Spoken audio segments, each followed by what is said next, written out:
Bonjour. Que contenaient les accords de coopération signés entre le Cameroun et la France le 13 novembre 1960?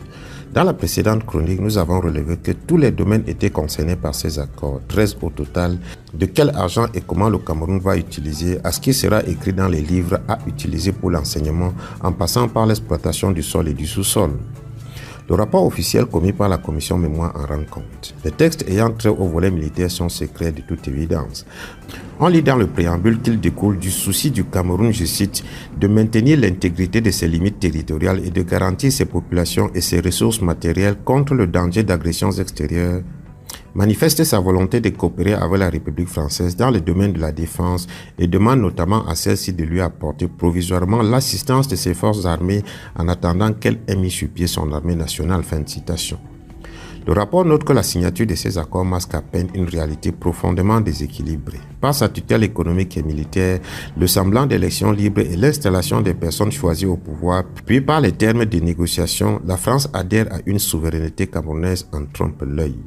Pour l'historien Nicolas Appinia cité ici, une coopération digne de ce nom ne peut exister qu'avec une reconnaissance mutuelle des souverainetés réelles dans tous les domaines. Or, les autorités françaises conservent des pans importants de la souveraineté camerounaise, notamment dans le domaine de la défense ou encore celui de la monnaie. Par ailleurs, quand une part de souveraineté est transférée de Paris à Yaoundé, c'est au profit d'Ahidjo et les citoyens se retrouvent écartés de l'équation. Il est précisé par ailleurs qu'autre contrepartie accordée par les États, mais là beaucoup plus discutée et théorique, c'est le privilège reconnu à la France d'être le seul fournisseur de matériel militaire, étant toutefois admis que si la France ne peut fournir certaines catégories de matériel, l'État peut s'adresser à l'étranger sous réserve d'en informer le gouvernement français.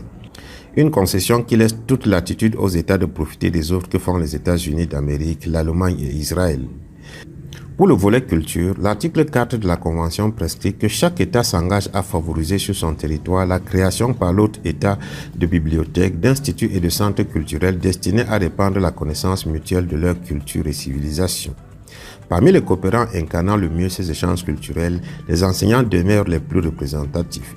Ils sont d'ailleurs parmi les rares coopérants dont le nombre augmente, passant de 462 en 1965 à 538 en 1966.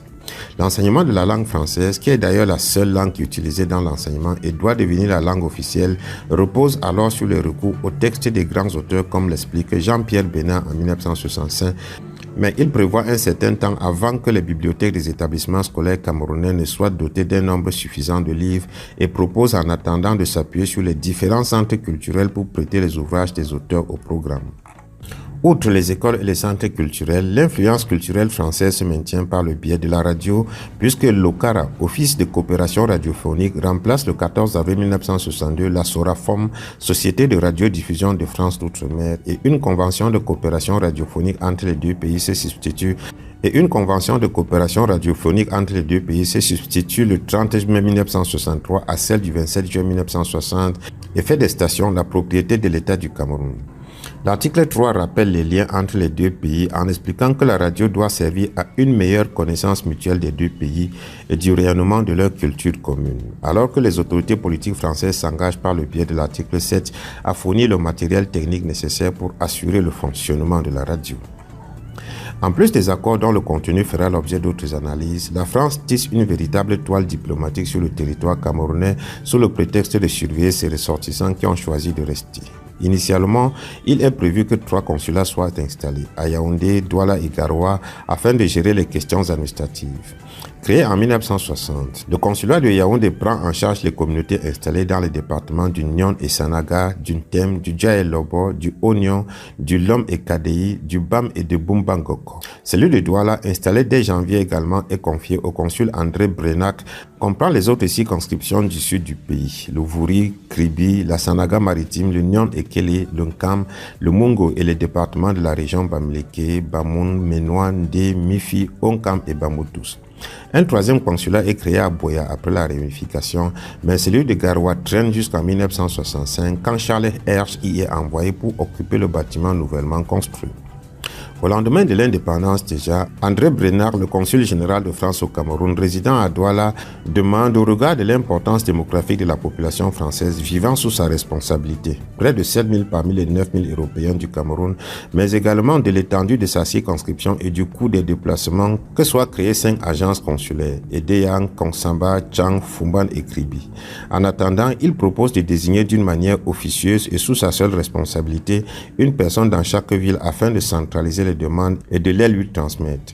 Sa proposition est validée par le ministre des Affaires étrangères qui charge l'ambassadeur Bénard de procéder à la création des agences de Kongsamba, Edeya, Fumban et Kribi, mais refuse celle de Tchang où la communauté française lui semble trop faible.